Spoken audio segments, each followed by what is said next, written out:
Hello guys, last day of college. ఇంకా bags అన్నీ సర్దుకున్నాను. మా వాళ్ళతోటి లాస్ట్ యూనో గేమ్ ఇది. మా జూనియర్స్ ఇద్దరు మా ప్యారలర్స్. ఇంకా లాస్ట్ గేమ్ ఎందుకో చాలా బాగా అనిపిస్తుంది ఆడుకొని. ఇంకా వీళ్ళిద్దరు నాకు బాగా క్లోజ్ ఫ్రెండ్స్ చెన్నైలో, వెంకీ అండ్ శృతి. వీళ్ళిద్దరిని కలిసి అలా ఫొటోస్ దిగి కేఎఫ్సీకి వెళ్ళి ఒక 1 hour వాళ్ళతో టైం స్పెండ్ చేశాను. మళ్ళీ ఎప్పుడు కలుస్తాను, ఇద్దరు ఫారెన్కి వెళ్ళే బిడ్డలే. అయిపోయాక ఇంకా మా ఓన్ తోటి ఫోటోస్ దిగు. వీడే మా లక్కీ గాడు, మా బెస్ట్ ఫ్రెండ్ చెన్నైలో. అండ్ ఇంకా అక్కడ నుంచి ఎయిర్పోర్ట్కి బయలుదేరిపోయాం. యాక్చువల్గా ఫ్లైట్ బుక్ చేసాం అనమాట. ఇంకా మెట్రో ఎక్కి అలా వెళ్ళిపోతాడు. లాస్ట్ స్టేషన్కి వచ్చేసరికి మాత్రం, ఎయిర్పోర్ట్ ముందు స్టేషన్లో మాత్రం జనాలు అందరూ వెళ్ళిపోయారు, అసలు జనాలే లేరు. ఇంకా టెర్మినల్ కాడికి వెళ్ళి అక్కడ నుంచి ఇంకా మా వాళ్ళకి అలా బాయ్ చెప్పేసి ఇంకా మళ్ళీ నాకు సెండ్ ఆఫ్ ఇంటికి వచ్చారు. ఇంకా మనం ఏమంటారు బోర్డింగ్ పాసెస్ తీసుకొని చెక్-ఇన్కి వెళ్ళిపోయాం. యాక్చువల్గా ఇలా బోర్డింగ్ పాస్ తీసుకున్నాక దీని మీద మన flight number, gate number, boarding time, ఇంకా డీటెయిల్స్ అని ఉంటాయి. ఇట్లా గేట్ నెంబర్స్ ఉంటాయి అన్నమాట. అక్కడికి వెళ్ళి మనం కూర్చుంటే మన ఫ్లైట్ టైం అప్పుడు గేట్ నెంబర్ ఉంటాయి. యాక్చువల్గా లాంగ్ యాక్సిస్ అని చాలా రీల్స్లో చూశాను. యాక్చువల్గా ఇక్కడికి వెళ్తే పెద్ద ప్రాంక్ అయింది ఏంటంటే, నా దగ్గర లాంగ్ యాక్సిస్ ఉంది కానీ ఆన్లైన్లో మన కాయిన్స్తో అప్లై చేసుకుంటే వాళ్ళు వచ్చేసి వాళ్ళ పేరు మీద ఉన్న కాయిన్స్నే యాక్సెప్ట్ చేస్తారు, కార్డ్నే యాక్సెప్ట్ చేస్తారంట. ఫిజికల్ కార్డు ఉంటే ఏదైనా చేయొచ్చు. ఇంకా నాకు పిచ్చి లేసి ఎయిర్పోర్ట్ మొత్తం తిరిగాను కూర్చొని ఇలా ఏమేమి ఉన్నాయని. లాస్ట్కి ఇంకా నాకు టైం అయిపోయింది, మా బోర్డింగ్ టైం కూడా అయింది.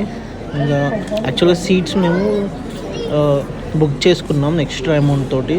ఇంకా లాస్ట్కి ఫైనల్ చెక్ చేశారు. బోర్డింగ్ పాస్ అయిపోయాక దీంట్లో బస్సులో కూర్చోబెట్టారు యాక్చువల్గా.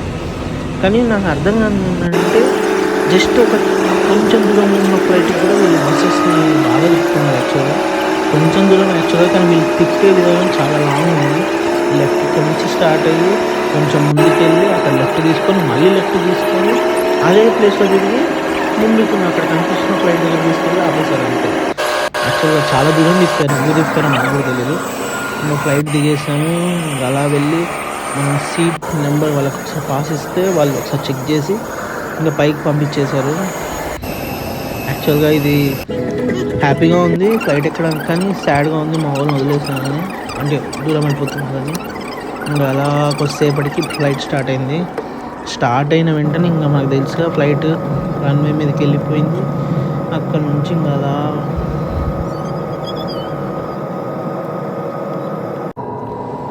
ఇంకా ఫ్లైట్ అనేది స్టార్ట్ అయిపోయింది. మెయిన్ రన్వే మీదకి వచ్చింది. ఇంకా మెయిన్ రన్వే మీదకి వచ్చాక ఫ్లై ఆఫ్ అయిపోయింది. అక్కడ నుంచి ఇంకా చాలా స్పీడ్గా ఫ్లై అయింది. ఇంకా ఫ్లై అయ్యాక అక్కడ నుంచి మేము హైదరాబాద్ రీచ్ అయిపోయాము.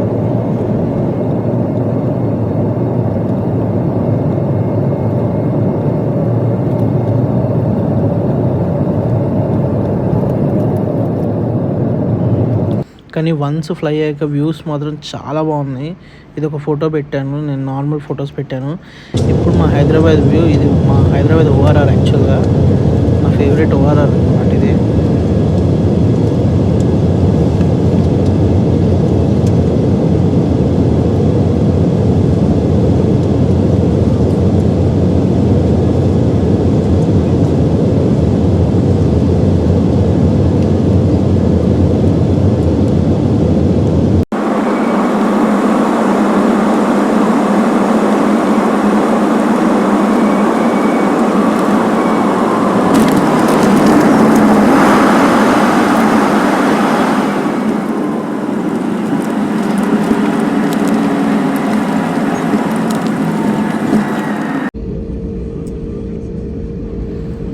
ఓఆర్ఆర్ అయిపోయాక మేము హైదరాబాద్ రీచ్ అయిపోయాం. మా ఫ్రెండ్స్ బయట వెయిట్ చేస్తున్నారు. యాక్చువల్గా ఇంకా క్యాబ్ కూడా ఎందుకులే అని చెప్పి మన కార్ ఉంది. డైరెక్ట్ ఇంకా కార్ తోటి డైరెక్ట్ ఇక్కడికి వాళ్ళని పెట్రోల్ వేసేసుకొని వచ్చేసేమన్నాను. వచ్చేసి బయట వెయిట్ చేస్తున్నారు. ఇంకా మేము కూడా రాగానే స్లోగా ఇంకా ఫ్లైట్ని తీసుకెళ్లారు. కొద్దిసేపటికి ఇక మా లగేజెస్ ఉంటాయి కదా, ఏదో అదే భలే వింతగా తిప్పుతున్నారు. చిన్న సినిమాలలో బొమ్మ ట్రైన్లు ఉంటాయి కదా, లగేజ్ అయిపోయాక మేము ఇంకా మాకు కూడా డోర్స్ ఓపెన్ చేశారు. మేము కూడా బయటకు వచ్చేసాం. అసలు నిజంగా 45 minutesలో హైదరాబాద్ తీసుకొచ్చేసారంటే అది ఏదో ప్రయాణం చేసినట్టు కూడా లేదు, జర్నీ చేసిన ఫీలింగ్ కూడా లేదు. ఇంకా కిందికి వచ్చాక బస్సెస్ వెయిట్ చేస్తున్నాయి లైన్గా. ఇంకా అందులో ఫిల్అప్ అయిపోయి మేము ఎయిర్పోర్ట్కి వెళ్ళిపోవాలి.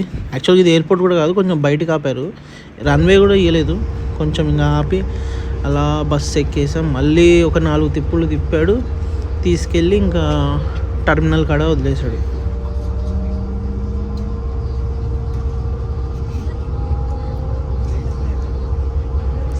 ఇంక ఇదే టర్మినల్. ఇక్కడ దిగి డొమెస్టిక్ అరైవల్ కాడ ఇక్కడ దిగి మనం వెళ్ళి మన బ్యాగేజెస్ తీసుకొని అక్కడ నుంచి మనం ఇక బయటికి వెళ్ళిపోవాలి. బ్యాగేజెస్ వచ్చేసి దిగేటప్పుడు వాళ్ళు నెంబర్ ఇస్తారు, లేదంటే ఇండిగో సంథింగ్ ఇండిగో యాప్లో ఉంటుంది, అండ్ ఎగ్జిగో యాప్లో కూడా వాళ్ళు మెన్షన్ చేస్తారు. అందులో మన పాస్ అప్లై చేసి మన బోర్డింగ్ పాస్ అప్లోడ్ చేస్తే వస్తుంది, కానీ వీళ్ళకంటే ముందు ఇండిగోలోనే వచ్చేస్తుంది. బట్ మనం చెక్ చేసుకోవడం బెటర్. ఇంకా మన బ్యాగ్స్ వచ్చేసి టైం అయింది. యాక్చువల్గా నా బ్యాగ్ ఎవరో తీసుకొని వెళ్ళబోతుంటే నేను ఆపి తీసుకున్నాను. ఇంకా మా ఓన్ వచ్చేసి ఇది డబ్బాలో పెట్టి పంపించారు, ఇది ఇచ్చేసేయాలి. నా వీడియో తీయలేదు యాక్చువల్గా, నాది ఎవరో తీసుకెళ్ళబోతుంటే వీడియో తీసా. ఈ బాబు ఎవరో భలే క్యూట్గా ఊరుకుంటూ వస్తున్నాడు. ఇంక ఎగ్జిట్ బయటకు వచ్చి నీలోఫర్లో ఒక టీ తాగాం. తాగాక మా ఫ్రెండ్స్ వచ్చేసారు. ఇది నా కారే, మా డాడీ కార్, నా కార్ కాదు. ఇంకా అలా అవుటర్ ఎక్కాం. యాక్చువల్గా ఫుడ్ అనేది ఎయిర్పోర్ట్లో తినలేదు మేము. ఎయిర్పోర్ట్లో ఫుడ్ తింటే ఇంకా మన మిడిల్ క్లాస్ వాళ్ళకి అది బీభత్సం అయిపోతుంది. ఇంకా అలా సైడ్ కాపుకొని మా మమ్మీతో చపాతీలు చేయించుకొని తెచ్చుకొని తినేసాము. తినేసి ఇంకా చేతులు కడుక్కొని బ్యాక్ టు రూమ్. 1 o'clock అయింది. బట్ మా ఫ్రెండ్స్ అందరినీ మిస్ అవుతున్నాను నేను. మిస్ రా